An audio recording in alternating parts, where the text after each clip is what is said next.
When I was studying for this, I came across on the zip drives, there's a newsletter called Thy Precepts, which is an old dispensational newsletter.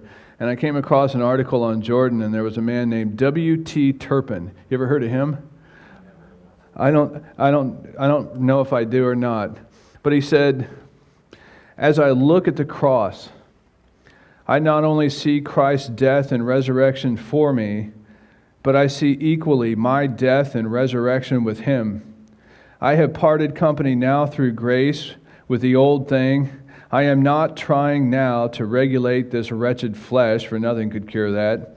That was a wonderful thing. I have often thought it over in my mind. When Naaman, who was a leper, with all his grand position, a great man, mighty and honorable, who had won victories, but had this horrible disease, when he wanted to be cleansed, the message of God was, as it were, nothing can cleanse defiled flesh but death. Jordan, the very thing we're looking at, go and wash in Jordan 7 times. Naaman replies, are not the rivers of Damascus better than all the waters of Israel? May I not wash in them and be clean? So he turned and went away in a rage.